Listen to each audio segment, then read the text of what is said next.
Welcome to the Greater Culture Podcast, where we have conversations about how to elevate the quality of life through movement, nutrition, recovery, and mindset practices.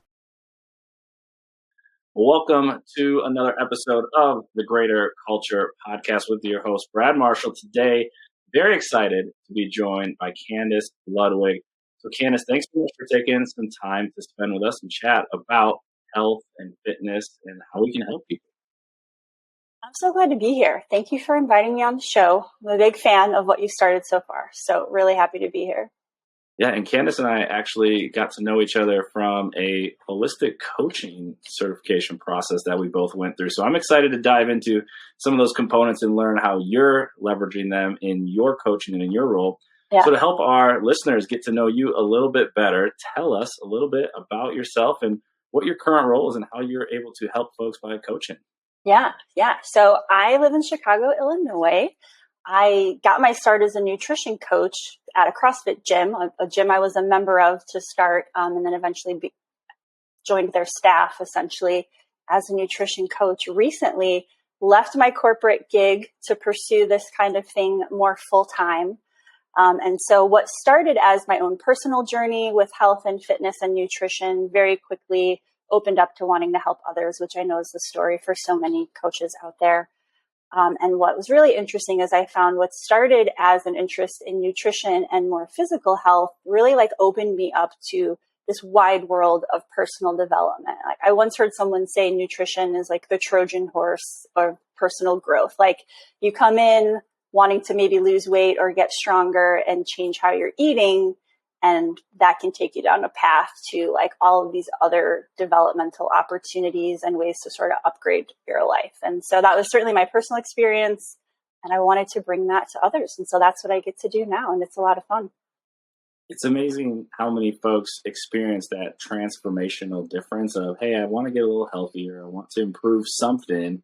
And you start down the path of moving a little bit more, eating a little bit differently, and all of a sudden you're like, wow, this does make a huge difference. And now I want to share that with other people. So I'd love to learn a little bit more about your journey. So it went back to the CrossFit days of just walking into a gym to kind of improve in that area. And then next thing you know, a decade later, you're now coaching folks. So talk to us a little bit about what that journey was like for you. Yeah, I was fortunate enough to have a friend who knew what CrossFit was. I had never heard of it. And he was like, I think you might like this. You should pop in and check it out, right? And I was a little nervous at first. I didn't know if it was quite for me, but I was looking for something different. So I gave it a go, and I just almost immediately just fell in love with the kinds of workouts, the way I felt after the workout, even though I felt super awkward at first and for the life of me could not remember which was a clean and which was a snatch, right? There's just a lot to take in. But I felt great after the workouts. I started to just look and feel different, pretty quickly into that process. And then the community was the most surprising part to me. I was never a group fitness person. I like to just go to the gym, headphones in, not really talk to people and kind of do my own thing. So I didn't think group fitness was going to be for me, but I just met so many great people that pushed me in a very positive, friendly way. And now, 10 years later, still at the same gym, some of my best friends I've met at that gym. And it's just, as we were talking before we hit record, it's changed my life in so many positive ways. Yeah. And at what point along the journey did you realize that it might be something that you want to impact people in the form of coaching? Was that something that, the owners or coaches there came up to you and said, hey, we think you might be good at this? Did you pursue it on your own? How did that process unfold? Yeah, that's a great question. I haven't thought about that in a long time. I think it started as me personally diving into some information. This was when paleo was the newer sort of big diet, right? So I was learning about eating real food and whole foods. And then soon I started learning about macronutrients and what that meant. And I was such a nerd into reading the research of it and creating these spreadsheets. I just wanted to tell other people about it. Here's what I'm learning. Here's what I'm trying, not in a coaching capacity, but they would start trying some of the things I suggested or that I was testing, and they would see results. Right. And so then they wanted to talk more about it. And so I think it was probably half and half of me annoying the owners with my questions and like information about nutrition, and them, wanting to do more from a nutrition standpoint at the gym and realizing that I could be the one to do it. So it kind of like organically probably happened about half and half. Yeah. And so what does that process look like in terms of educating yourself to feel really confident in talking about nutrition and helping guide others? Because I think for folks who don't go to school for it, there's a lot of different resources and different places you can go to get educated and get training on it. And then you sort of make that progression to, oh, I might be able to coach people in it. So I'd love to learn a little bit more about what was your process like of educating and getting yourself confident to work with other people on their nutrition. Yeah. So prior to this, my education background was in psychology and business, and that's the kind of work I was doing at the time. And even though I was into psych, I never thought about counseling or anything like that as a career path. So when it came to nutrition, it felt like I was starting from scratch, right? Like I kind of like had to learn all of this from knowing very little. So it started with books. It started with finding some of the thought leaders in the space, following their podcasts, just like consuming as much information as possible. And then eventually enrolling in certification programs, right? Some of them would be a couple of months long, some a couple of years would take to kind of go through the process. And so it was important to me to do some of the formal education because I wanted to learn the information. And also, I think in the beginning, I had like that imposter syndrome of like, who am I to be doing this? Like, I felt like I needed some certs or letters behind my name to sort of prove I know what I'm doing, right? That definitely gave me confidence. But it wasn't until I started working with people that I think some of the information really like sunk in a little better. And I was forced to take those certs and make them practical for people. And that's where like some of the psychology came in, right? So interestingly, I never thought I would use psych in that way.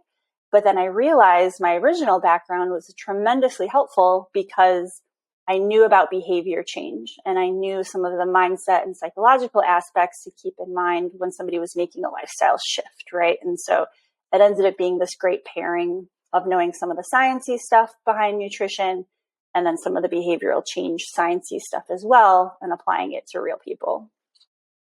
Yeah, that imposter syndrome is such a challenging phenomenon to overcome, especially when you're going into a new area. I think for anybody who studies a specific subject in school, you're like, well, I have a degree that says I learned certain things. And all of a sudden, when you want to make a pivot and do something different, all of a sudden you're like, oh, where do I go? Do I have to go back to school?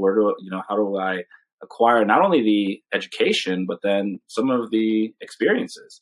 And I like what you said there of like getting those certifications help build some confidence, but then it really is the application of it where you figure out it really does come down to how you can interact with and help people. And if you can make a change in their life, they probably don't even worry about whatever letters are after your name. Did you notice that to be the fact with the folks you started to work with early on? Yeah, 100%.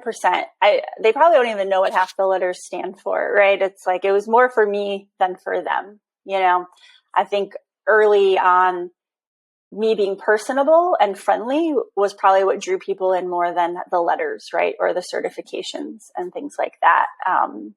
And I remember being so nervous with my first couple of clients. Like I had like this arsenal of information I wanted to lay on them and like prove I knew what I was doing. And that's not what they needed. It was not what they were looking for, and simplifying and really making it, again, just like practical for their lives was what made the biggest difference, not like teaching them everything I knew about nutrition. I think that's one of the hallmarks of a really skillful coach is to have the arsenal and have the full bank of information at your disposal, but knowing what to distill and what is appropriate and what's needed in the moment. Because I know I've been in that boat too of like, you see somebody and you just want to like throw everything at them and help them. And you're like, whoa, okay, let's just give them little doses and trust that that process will unfold in the way it's meant to. Yeah, I'm probably still learning in that regard because I want to tell them all the things, right? So I have to temper my excitement sometimes and keep it to the basics. But yeah. And so when you think about working with folks, one of the things we're really passionate with Greater Culture is this idea of quality of life and how a lot of the concepts we're highlighting, whether it's movement, nutrition, or recovery, it's all geared towards how do we help people be a little bit happier, a little bit healthier, maybe a little bit more fulfilled. And when you think about this concept of quality of life or just trying to help people, is there a way that you've come to either define it or that you think about it of like improving the quality of life for someone? Yeah. For me personally, what resonates most is like my energy and engagement. And so energy, of course, physical energy, right? Like, am I tired? Do I feel kind of like slow and like groggy, or am I like ready to go? Right. And then also just like mental energy. Like, do I have the bandwidth to do the things I want to do? Right. Or am I feeling clouded in my thinking? Right. So I think about like, how energized do I feel? And also like, what's the energy I'm bringing to a situation? Am I like amplifying it and making it a more positive experience? Or am I like being a downer, like, and it ebbs and flows. Right. And then engagement for me is kind of like flow state type stuff, right? Like, am I present? Am I paying attention to the thing I'm doing? And am I engaged with the process? It doesn't mean that I'm only having fun all the time, right? Like, I mean this in regard to like work tasks as well, but am I focused and like in the zone, so to speak? That's when I feel at my best, like when I have energy for the things that I enjoy, and when I've cleared the space to truly be engaged in the process of whatever I'm doing, whether that's work, the gym, downtime with friends and family, really just like being where I am. Those two components, energy and engagement, I feel like those are easier for people to tap into as well. If you ask somebody how they're doing today, how many times do we hear, I'm exhausted or I'm Yeah. tired or I'm stressed? And it's like, so we can very quickly pick up on, hey, are things, going the way that you'd like them to? Or Yeah. are there some things that we can adjust or help you with? So when somebody asks how you're doing, you're like, I actually have a lot of energy today. I got to do Yeah. everything I wanted to do. And then the second piece with engagement, I really like that approach of being fully present and mindful of what's going on and being involved in whatever the task is. If we're Yeah. constantly distracted and our minds are everywhere else, it can lead us to feel like we're not very fulfilled or things aren't in alignment the way we'd like them to be. So I love that, the energy and the engagement. And so when you think about those two components, how do you feel like those tie into your work with other people? Is that kind of the framework that you operate with when you're trying to help guide somebody when it comes to nutrition, is looking at it through the lens of energy and engagement, or how do you think about that? I ended up breaking down the framework a little bit differently because I don't know. Energy people tend to like know what I mean by that. Engagement is maybe that takes a little bit of explaining, right? And they're maybe not expecting those things from a nutrition program or from a fitness program. So I've broken it down a few different ways. Sometimes I talk about it as like meals, movement, and mindset, right? Because I'm a nerd and I like alliteration. So like that's like easy kind of pillars for people to remember. I also talk about sleep and stress management in there, right? So sometimes there's like that fourth piece that can sort of be nested under mindset a bit, in terms of stress management, So I think about it more of like, let's organize these pillars of the meals with the nutrition, the movement, meaning like how active we are and how we move our body, and then our mindset, like how we think about our day and our lives and our habits and practices. And let's upgrade those in a way that complements each other and not make it feel like, oh, now I'm doing 3 different things at the same time, but like in a way that kind of like aligns really well. I like how simple that actually works itself out to, and for people to remember the alliteration, super helpful of meals, movement, and then mindset. And I know I've kind of struggled with this in myself, is trying to figure out, okay, how do we help people when we realize all of these are important and there's different ways we can sort of work on and develop all these different areas. So when you're working with folks, how do you sort of break it down? Are you working on all of them at the same time? Are you just kind of taking it one step at a time and meeting them where they're at? Like, what is your approach like when it comes to behavior change, but then knowing that all these areas are important, and how do we have Yeah. some influence over them? Yeah. So I like to do an introduction to the whole approach, right? The framework, kind of like zoom out a bit, as I say, and show like the holistic model of like, hey, we're going to work on each of these pieces so they know where we're going and kind of get a sense of the roadmap, right? And then we like zoom in. Each week is a different theme or a different topic that rotates from those pillars essentially.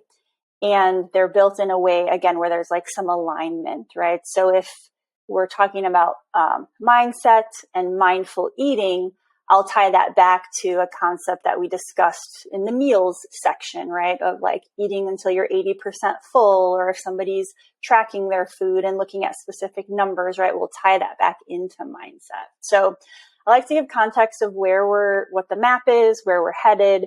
And then each week we kind of zoom in to small pieces, simple changes, one thing at a time that over the course of the program stack on top of each other in such a way that you get into this like virtuous cycle, I like to call it, where you just have really good habits feeding into the next, and no one thing felt like too big of a change that you couldn't stick to it and you couldn't like see some progress or some, consistency.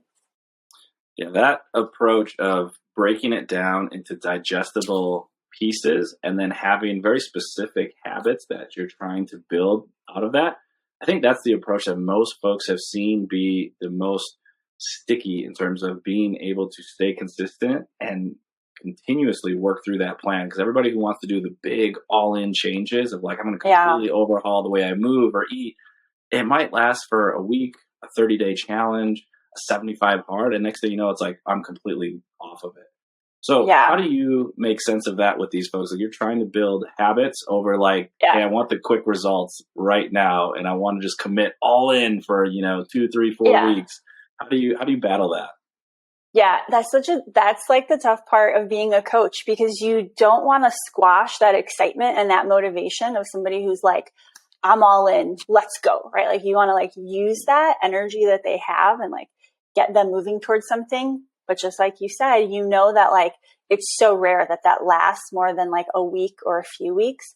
And then unfortunately what happens is they'll fall off the wagon harder than like they started, right? And they'll kind of throw their hands in the air and be done with all of it and feel like they failed, or this is yet another thing they said they were going to do and didn't do. And they feel kind of low, and it's hard to pick them back up again. Right. So yeah, I'm still figuring out like that art and that science. So I like to use that energy and that excitement. And I always start with the nutrition parts of these pillars, essentially some easy changes they can make, because if we make a few tweaks in the beginning and we get people paying more attention to what they're eating, whether they're logging in an app or a journal of some kind, or just paying more attention to it, they usually will see results pretty quickly, whether that is losing a few pounds on the scale, feeling a little fuller, or just like better energy because they've changed the quality of the food a bit. Usually they'll feel that in the first week or two. So then they're getting that result that they came for, right? Which is usually related to their weight or their body composition. And so once I get them believing in the process of making a small change can lead to a big result, then we can like start to stack in some of these other things that they were excited about in the beginning as well, right? And so they still get to like ride that wave of motivation, but again, in these like small pieces at a time. Yeah, the ability to stack those wins is really critical, especially in those beginning phases when somebody's probably a little bit either resistant or hesitant or maybe a little uncertain. All of a sudden, like, oh yeah, I'm starting to notice these little changes. I feel a little bit better. Maybe I'm moving a little bit better. Let me see if I can just keep that going for the long haul. And one of the things you mentioned there that I'm curious about as well is when you think about goal setting and establishing goals or what the person is searching for or working towards. Is that involved in your process as well? Because I think, when we start looking at goal setting, people come in and they say, just, I want to lose X number of pounds, or I want to be able to perform X movement in my classes.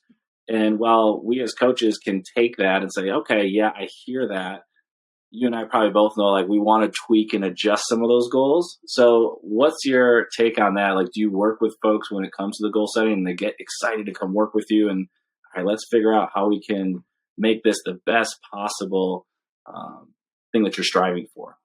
Yeah. So this is something I've evolved a bit over the years. And goal setting has been like a passion of mine. Again, I'm a huge nerd. It's actually something that I was doing in my corporate job as well. Part of my role was like goal setting for the organization and like helping people through that process. So this was another area where I got to nerd out on it and like both kinds of work that I was doing. And I've made a change in the last like 2 years or so. And I'm curious to hear your thoughts on this. So at the beginning of a program, my programs are about 12 weeks long, these group programs. Some people will continue for longer one-on-one. But so I ask them their goals in the beginning, like what's like your short term in the next 3 months, 6 months, longer term. What do you want? Why is that thing important to you? And I keep it pretty simple. When I meet with them in the beginning of the program, I do ask about it just to learn a little bit about why that matters to them. Because if someone thinks a scale weight is important to them, is their goal, I want to know that and know why, just as more of a heads up to me that like if we don't hit those numbers, that may be demotivating for that person. So I just need to like have that heads up coming, right? And again, learning a little bit more about the why behind it. But I don't spend more than like maybe like 20, 30 minutes early on going into that with them. I just let them tell me their side of it. And then we kind of get into the content in the program.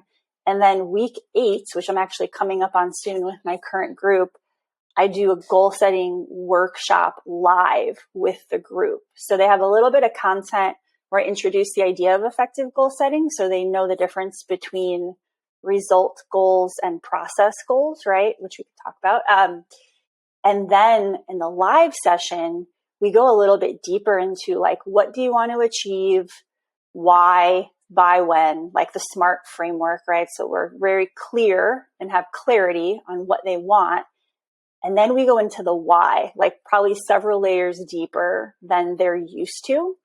And then I start to talk about the concept of their identity and their beliefs about themselves and their capabilities, right? Again, I think, in my experience, many people have not thought about goals in that way or their own lifestyle in that way of like their identity and their values. And so I do that to kind of like tie into like some of the core beliefs they have so that we can create new behaviors, right? It's sometimes I feel strange saying this, but to achieve a new result, you have to like become a different kind of person, right? Like you have to develop new skills and behave differently and have different habits. And that makes you a different kind of person. But that's the kind of person who achieves the things you want to achieve, right? So I say I find it tricky to talk about because I'm careful to not say it in a way that's like, you're not good enough or you have to be better. It's not really that. It's just changing mindsets, changing habits and behaviors that are more in line with this new version or this new like vision you have for yourself and your future. So yeah, I know that was like kind of a lot, but does that make sense where I'm going with that one? There's so many threads I want to pull on there. I think we will. Because as somebody in the sports psychology background, goal setting and striving for change is something that I'm passionate about as well. And I'd say similar to you, like I've sort of come off the goal setting bandwagon more recently of like the external outcome goal, and it can be motivating and get people excited. It isn't as enduring. It doesn't help us, like you said, become the type of person for the long haul. Because I can work and increase my effort for a certain amount of time, achieve the goal, and then what happens? Like, well, now what? Yeah. Versus, like you mentioned, and kind of from the James Clear approach in Atomic Habits of like, can we be the person who moves every day, who eats a certain way? And what you're going to find is you're going to probably surpass what you thought you wanted in terms of a goal, and you're just going to keep going. And now it's become a lifestyle, consistent habit. And so when you think about that, and people come to you with outcome goals, and you educate them on the difference between outcome and process goals, do you sort of notice that shift in them, or do you still allow them to have like a strong outcome goal of specific weights or a specific thing like that? Or what have you noticed be helpful when it comes to outcome versus process? I've noticed that when they become aware of process goals, they start to acknowledge their progress more frequently and feel better about what they're doing. And and less bad about not being perfect. Like they recognize that they don't have to do like follow a meal plan specifically or make every workout for the week, whatever it may be. I've noticed when they are aware of their process goals, they acknowledge themselves more for the progress they're making along the way, right? It's hard to get people to not care about the outcome goals, especially a lot of women with like how much they weigh on the scale can be very important to them, right? So I don't try to talk them out of caring about those things by any means, but again, by diving into the why and like how they want to feel about themselves and getting them to articulate that and sometimes even write it out, I find that they become less attached to the scale number, where they start thinking about different metrics like weights in the gym, or if they're running, or just like number of times they worked out, or number of days they woke up with a lot of energy. That becomes more interesting for people and more exciting for people. And it's something they can like see and feel every day versus waiting to see a number on the scale or something like that. So I think people have been pretty receptive to it. They get the difference like pretty quickly when we talk about it. And I joke though that like the process goals are like the unsexy, boring part of this process, right? It's like the consistency of meal prep is fun to take pictures of for Instagram the first time you pull it off and you want to like show off your perfectly packaged meals. And then it's like, oh, I got to do this again and again. And then like when you realize like, oh, this is just a part of it, it's like the boring consistency of it is what gets to become like fun in the sense of, that that's what's leading to your results. And so, yeah. Yeah, helping people make that tie or that connection, because doing it once or twice or three times, you're like, okay, yeah, I understand. But then all of a sudden you're like, wait, this is the reason why I feel the way I do, why I get up out of bed with energy, why I can make it through my day, why I can go do all the fun activities I want to do. Is like, oh, that's the reason. So like now there's this connection there. And one of the things you said that has really resonated with me, and I heard a couple other folks talk about, is when somebody comes to you with a goal, an outcome goal, most likely they're actually not that tied to the outcome. They're more tied to the feeling they think they're going to get when they get there. Yeah. So I want to feel like somebody who weighs that. I want to feel like somebody who can lift that much weight in the gym. And they don't know what that feels like. So it's hard. There's just see somebody else at that level and they're like, well, I want that. I want to feel the way that person feels. But you don't know what they feel like.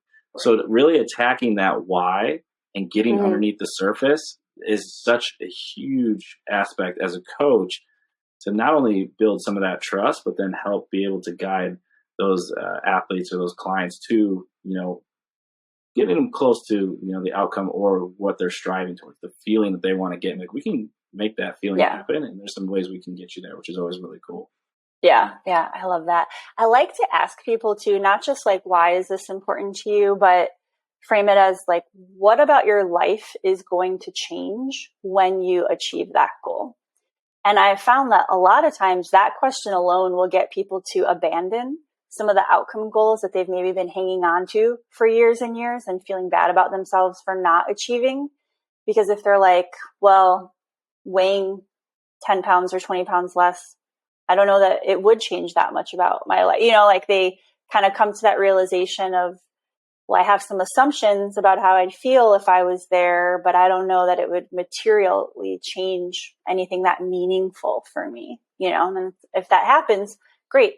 What would be a meaningful change that you'd like to see, right? And then usually it is like more energy, feeling more excited and engaged. They don't use that word often, but, just having more energy to do the things they like a lot of times is what it comes down to.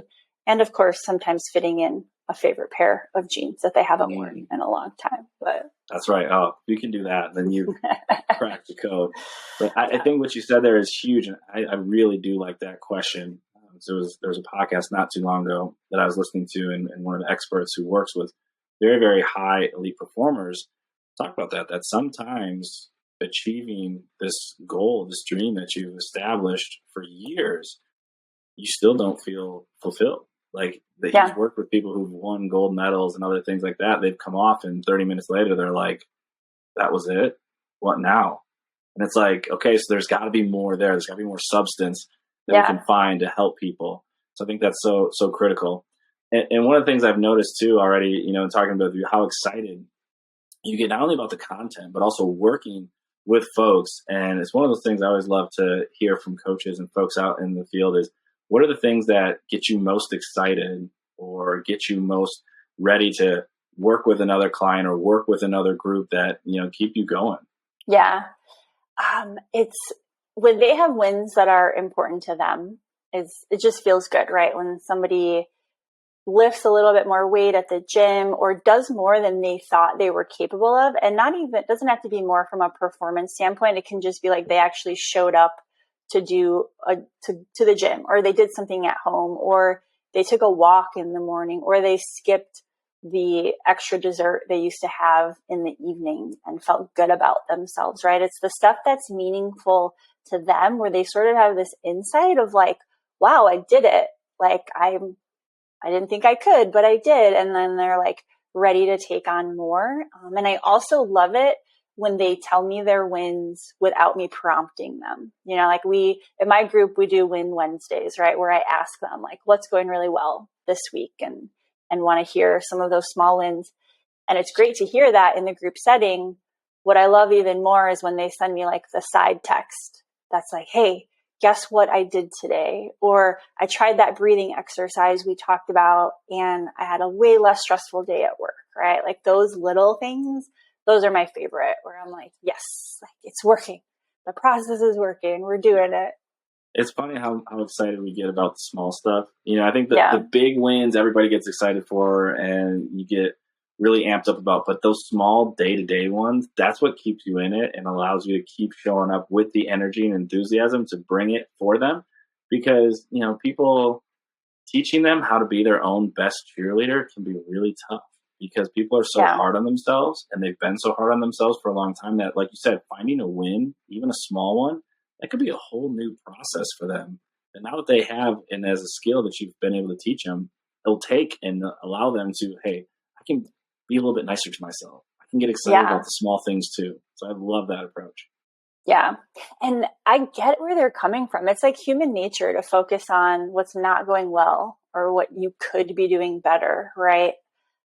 But when they make that shift of starting our conversations, like sometimes they'll start with everything they didn't do that they thought they were supposed to do, you know, air quotes around that. Instead of starting with that, when they tell me about everything that like went really well, then it feels like we're really making some progress from that, like self-compassion, like you said, like be your own cheerleader kind of place. That's the secret mindset work that's occurring with underneath the surface that they don't even realize. And that's what I've found to be true is even somebody who's studied psychology and loves working with people on the mindset side, you almost can get more out of mindset training by doing more movement, is sticking to a specific nutrition protocols that might be helpful for you. And all of a sudden along the way, you're like, wow, I've built up confidence. I've built up belief in myself. I can overcome challenge. And they didn't even realize they were doing and working on and building those capacities. Right. So I love how it's all woven together here. And we're just trying to help unlock that for people. Yeah. Yeah. When I first started coaching, it was just nutrition, right? Like I thought that's what people needed and wanted. And certainly that's what they were coming for. But as I moved away from like borrowing other people's content and started to build my own thing, it like very quickly became clear I had to have these other elements in there, especially the mindset piece, right? Because that's what really leads to like not just the meaningful change, but the longer term change where it's not just something you're suffering through, like you said, for a 30-day challenge or a couple of weeks or months, but becomes the lifestyle that you live and the person you live into, you know? So back to our conversation on like how much is too much at once and like sticking to small habits. It was really important to me to have that meals movement mindset framework because it all fits together and is like part of the bigger picture, but while like zooming in on each piece to amplify the others.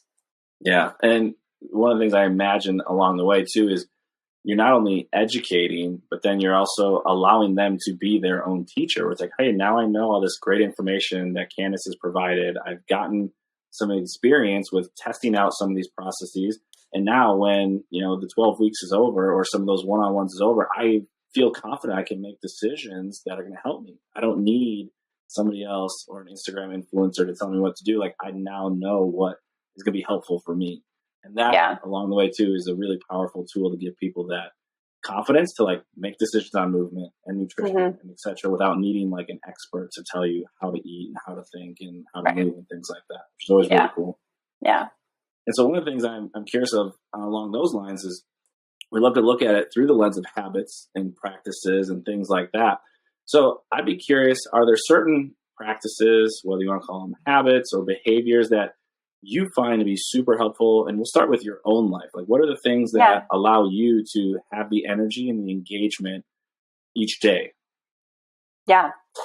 It's always a work in progress. I feel like I'm always evolving it, but some of the core staples that are like the non-negotiables for me feeling how I want to feel and showing up how I want to show up are things like meal prep, right? So just having healthy food that is easy and convenient to grab. Because even though I like to eat well and I know what's healthy and is unhealthy, on long days or stressful days, I still get those urges sometimes to like eat out or grab something quick and easy, right? But if the food is there at home, I won't do that. I just don't even think about it half the time. So meal prep is a big one for me.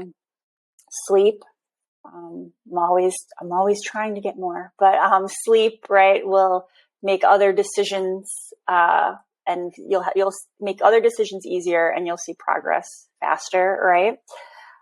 Recently learned actually through the program we did together that silence in the morning is really critical for me. It's instead of opening my eyes and like turning on a podcast or an audiobook, just being in quiet for the first hour of the day has made a tremendous shift in my life and my stress level and my own mindset. So that is something I have not let go of. And the movement, like doing some kind of movement every day, even if I'm not getting to the gym, doing something to move my body, generate a little bit of heat, and feel very like grateful that I can move instead of like, I have to do this. More of like, I get to do this and I'm healthy enough to do this, and just enjoying it while it's happening. Yeah, all the pillars that you highlighted all came through with some of the practices you have, and especially the mindset piece around what you get to do, what you get to prepare, what you get to have ready in terms of meals and the movement and the silence. And I'm curious to hear a little bit about your experience with the silence. I think that's a new one for folks. Is there's so many opportunities to engage in a mindfulness practice or a meditation practice, and we know what that might look like or sound like, of focusing your attention on a specific target, and it's very deliberate. I'm curious, what does your practice look like of silence in the morning, or just not having the technology and all of the other things kick off your day? Yeah.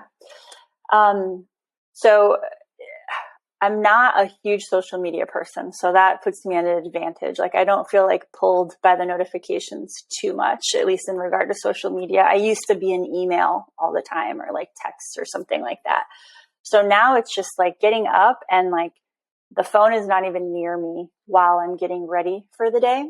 I always start the day with my water and my green drink and my vitamins before I do coffee or anything like that. And so it was uncomfortable at first to not hit play on a podcast, which it felt like I was doing something productive when I was listening to a podcast, even though I wasn't really like using that information, right? So I kind of had to get real with myself about that, of like, you're not like working or being productive. You're just filling the silence, So it was more of a discipline of not doing things, right? I didn't have to start something new necessarily. It was more like, keep the phone far enough away that I'm not going to be tempted to hit play on that podcast.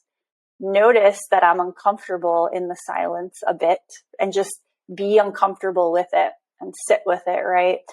And just while I'm getting ready, I live alone, so it's kind of easy to be quiet in the morning. And just the nature of getting ready takes time, right? So the next thing you know, 30, 40 minutes have passed. And then I get to sit down to more of like a meditation style silence, more like traditional sit And I don't do it for very long. It's like 10 minutes, just breathing, reminding myself to focus on my breathing. I don't try to add a lot of stress or pressure to what a meditation is supposed to look or feel like. I just want to sit in stillness and usually in sunlight if I'm lucky enough to have it here in the Midwest in the winter. And then for me, I have a commute to where I spend my day working. So I get in the car. I will tell you, I'm like half and half on the commute silence. Sometimes it's silent. If it's already been an hour by the time I get in the car, I cut myself some slack and I'll let myself kind of open the podcast floodgates. But sometimes I do silent in the morning and then all the way until I'm going to be in an office space with others. And yeah, the idea of a silent commute when it was first introduced to us, which was when we were working together in that program, that was like absurd. I'm like, who's in the car in silence? But now I do it in the afternoon too, like toward the end of my day on my way to the gym after working. And it just settles my brain a little bit and lets me process kind of what's occurred over the course of the day. It's interesting, the approach that, the course helped guide us to, this idea of, hey, introducing it as silence versus more of a strict meditation or mindfulness practice of just, you don't have to do anything. Just try not to have the distractions of phone, podcast, TV, etc. Like just be. And that was very challenging for me as well. Of like, I always was like, well, if there's dead air, like fill it with something, like digest more podcasts or talk to somebody or get on your phone. Like, what are we doing with this dead air? And the ability to be with your own self, in silence, it is nice. And initially there's a lot of that desire of like check something or do something, be productive. But then all of a sudden, you notice it settles a little bit. So talk to us a little bit about what you notice and how that sets you up when it comes to, you said it lowers stress levels a little bit, or it helps maybe make the transition to or from work into whatever's coming up next for you. So how have you noticed that having a little bit of silence in your day has impacted you in that way? Yeah. The two big things I think are, I am able to like display more patience, like when like talking with others or connecting with others, I don't know, I feel calmer, right? So even if I walk into a situation where things feel a little hectic, I'm able to stay calm and be patient. And that's when I really think about like the energy I'm putting out there and wanting to contribute to the group in a positive way, in the sense of like, let's like bring everybody down a little bit instead of getting in and like, what's going on? This happened. Oh my God. And like amplifying things even further, so just being like patient with myself, patient with others, and like calmer about a situation. And then the other thing is just like new ideas and new insights that I'm excited about, right? So previously with the podcast, I'm like hearing other people's ideas, which is fun for me to do. And I enjoy it and it's entertaining and I love learning new stuff.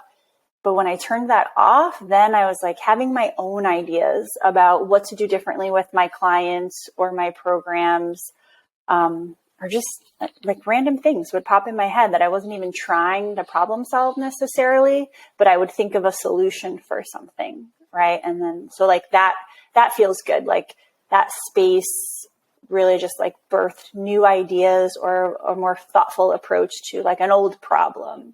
And then I'm excited when I arrive at my office space or when I arrive to like a client meeting to talk about that stuff and to share those new ideas with others.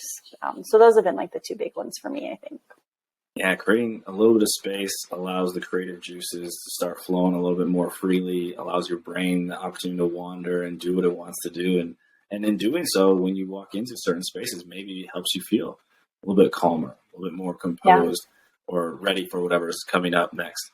So I'm kind of curious, would you describe yourself as somebody who's a little bit more stoic and like kind of even keeled or tempered, or as somebody who's a little bit more frenetic of like a lot of energy kind of bouncing around? How would you describe your approach? Yeah, I'm generally more on the stoic side. Okay.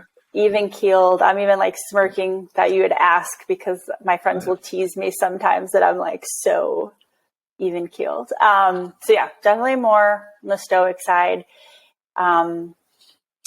And sometimes that can like come across as like too serious, right? So I try to think about that as well and like insert some levity and fun, and just lightness to the situation so that it's, I can have like a little bit more energy for others, or at least do a better job of like showing how excited I am about something or how much energy I have around something, because I'm self-aware enough to know that my baseline is like a little bit lower. Yeah, you and I share that same approach where an emotional regulation is what I like to think of it as, but like we just you're a little bit more even keel and tempered, but there's times where it's like, hey, we can bring some excitement and some energy to the situation too, but like figuring out how we temper that is always important. So a lot of great and awesome practices for you in terms of how you feel like you're able to bring the energy and engagement to your day-to-day. And I know you're a coach, so I'm just curious, are there certain practices that are sort of like your baseline fundamentals of how you help clients? Because I think when we start looking at providing them with practices, what comes to mind as like hey, let's just get a baseline and let's try these things out. And usually that's going to go pretty well for them. Yeah.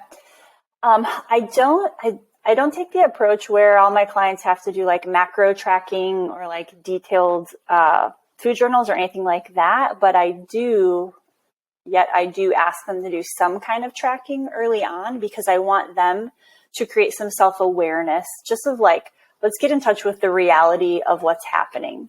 So often people will come to me and say like, I eat pretty good. Not sure what the problem is. Like I eat pretty well, but sometimes I have a lot of snacks, right? Or I have dessert on the weekends, whatever they think is happening.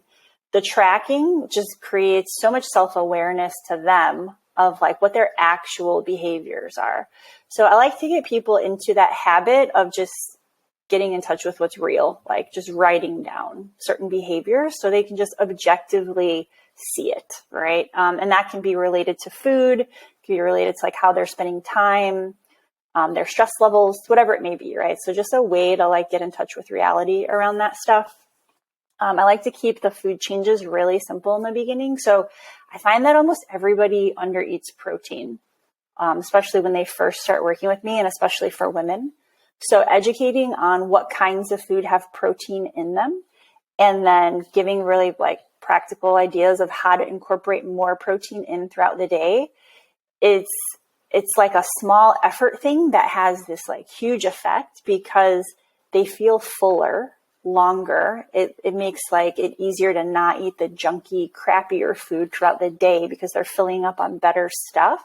And then they usually have better energy and feel better in the gym, right? So it's like this win-win across the board, right? And that's telling somebody to eat more protein or to have protein in every meal is easier than telling them to start meal prepping everything, right? Because that can feel like a big task. So I like to do the tracking, do the protein stuff. Sometimes I'll create awareness around sugar as well, not necessarily early on, but I find that that's another big lever to pull in terms of energy levels and results pretty quickly, if they can use that tracking or that self-awareness to notice how much sugar is creeping into their diet, and then start to find ways to like pull that back a bit. They usually will feel better pretty soon into it. And then they're motivated to like keep that stuff going, and then of course movement, whether they work out at a CrossFit gym or not. It's like, what kind of movement are you going to do? With my personal program, it's mostly kettlebells and it's all at home stuff. And I give them everything they need. So they have the tools, the layout right in front of them, the video tutorials, all that good stuff. And it's getting them to put it on their calendar. Like, don't just tell me you're going to work out 2 or 3 times. What days and what times are you going to do that? And just scheduling it in like they would any other appointment can go a long way for them following through. So those are some of the like basic things, or like the foundational things that we start with in terms of habits that I want them to try out and then, get pretty consistent with. The thing I really like about the ones you just listed is they feel like you can accomplish them. They feel like I can do that. I can add a little protein with each meal if it's in the form of a specific food that I enjoy eating. I can maybe add a little bit of movement in. If it's at home, 15, 20 minutes, I've got the piece of equipment, let's roll.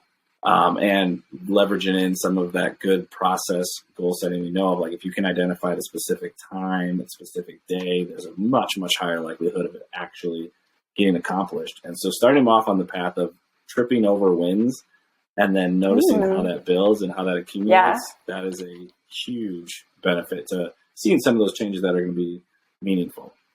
Yeah, I like that. Tripping over wins. That's a great way to put it.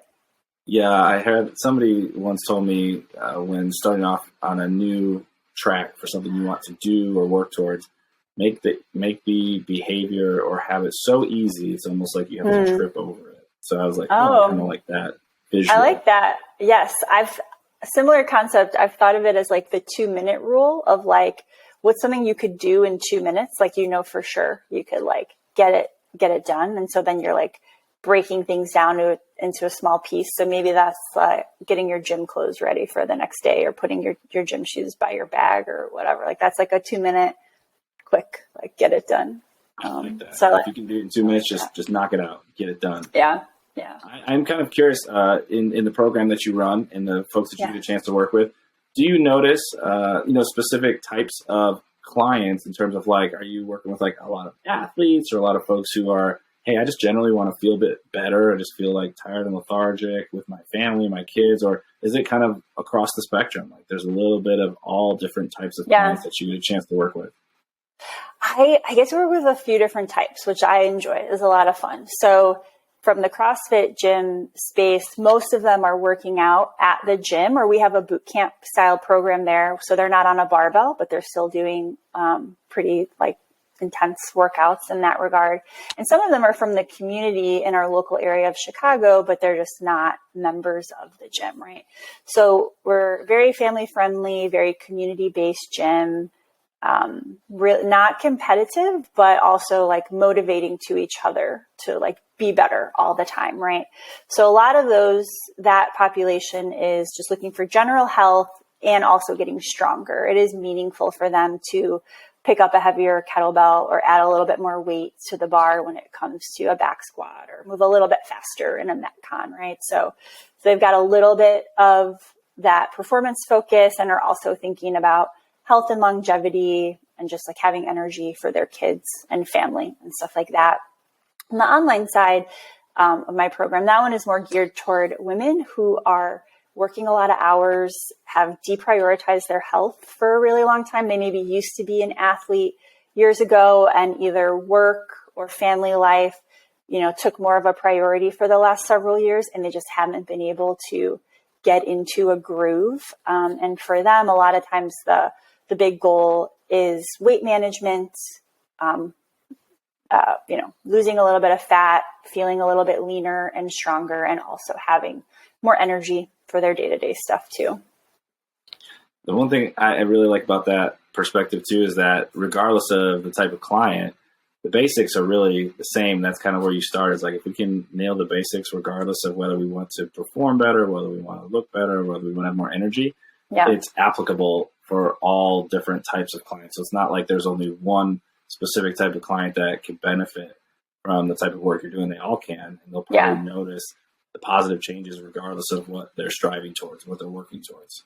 Yeah, for sure. Like you're saying, the foundational pieces are the same, for many of us, of what we need to do to achieve those goals. The devil is in the details of what works for them in their lifestyle. So something that's realistic for like a single guy in his 20s who wants to lose 20 pounds and maybe like get stronger on his back squat is different than a mom of two who works 50 hours a week and is running kids to practice and tournaments on the weekends and things like that, right? So they both need to be eating protein, right? They both need to be eating high quality foods, and sleeping is just going to look different for those two people, right? And working with them one-on-one to figure out what is best for them and letting them arrive at their own insights of how to make it real in their life is really when like we can start to see some progress, and we can like stack these wins or trip over these wins, as you say. Yeah, it doesn't have to be super prescriptive, and this is exactly what you have to do, but let's learn, let's figure this out, and let's make this a team effort. We're being very collaborative in nature. Yeah. One of the things I always love to get a sense of from the folks is, when you think about the way that you orient yourself, one of the frameworks we kind of have is people tend to have like a purpose. They feel like here's the why. I've got my principles of like, here's my non-negotiables or how I want to think about the world or interact with it. And then I've got my practices of the things that I actually do.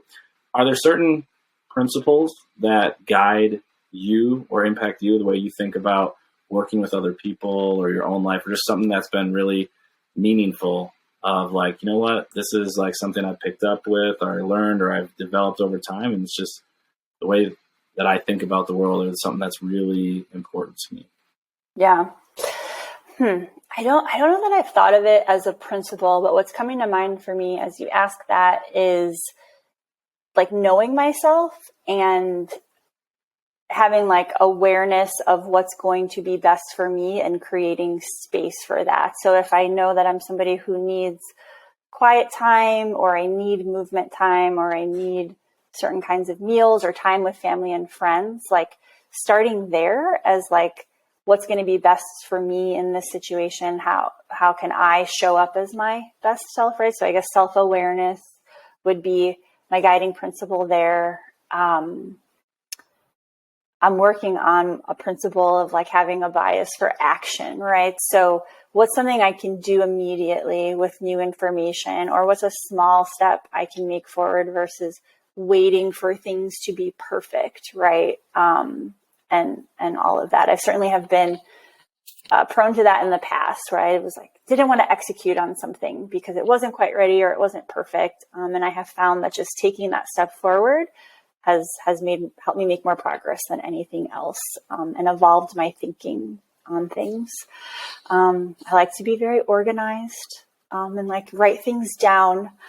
And not a principle, but another like practice I would share that I think could be helpful for others is journaling.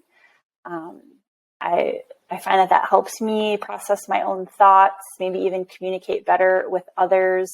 When you get into a routine with that, you can also start to notice habits and trends in your own thinking, both in like what you're thinking about and how you're thinking about it. I pay a lot of attention to the words that I use, and like a positive way and a negative way. If I'm always telling myself I'm tired or I'm too busy, then that's what I will continue to create in my life, right? And so I like to catch myself on those things. And I have found journaling to be tremendously helpful in making some shifts in that regard.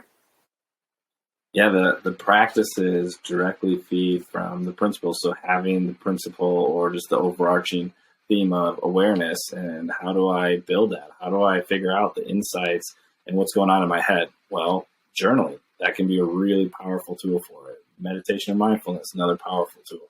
And then the other one, you've got this idea of action. Well, being organized helps me to take action and feel like I'm staying diligent in the things that I want to get done. So I love how those all feed into each other, of the awareness and the action, and then the organization and things like journaling all flow from that, because you have a pretty good sense of who you are and how you want to show up, which is really helpful as a coach to embody some of the different habits, characteristics, or traits that we're trying to develop in others, kind of leading from that. And so for folks who are interested, Candice, in connecting with you or learning a little bit more about working with you or your programs, what are the best ways to get in touch with you, or how can folks find you? Yeah. If you're in the Chicagoland area, and want to check out the actual gym, it's Doghouse CrossFit, north side of Chicago. It's CrossFit and boot camp, wonderful community. For everybody who's not in that area, the name of the program is Appetite for Awesome. That's my online program that has the meals, movement, and mindset principles. That one you can find by Googling Appetite for Awesome. Will redirect you to my new page, which is just CandiceLudwig.com. And I will say it is Candice with an I, not an A. I get that one commonly. I'm not sure if you'll link to it or not, but Candice Ludwig on all the socials. So you can find me on Instagram, LinkedIn, all that good stuff. Yeah, definitely give Candice a follow and check out her program. I was very fortunate to connect with her over the O23 Holistic Lifestyle program. So it was really fun to connect with other individuals who are really passionate about the same concepts and content. So Candice, thanks so much for taking some time to jump on the podcast and share a little bit about your work and the practices that are meaningful to you and giving some insights for all of us that we can take with us. Yeah, thank you so much for having me. This is a lot of fun. I love catching up with you. I want to do another one where I interview you and hear about your principles. So we might have to do this again.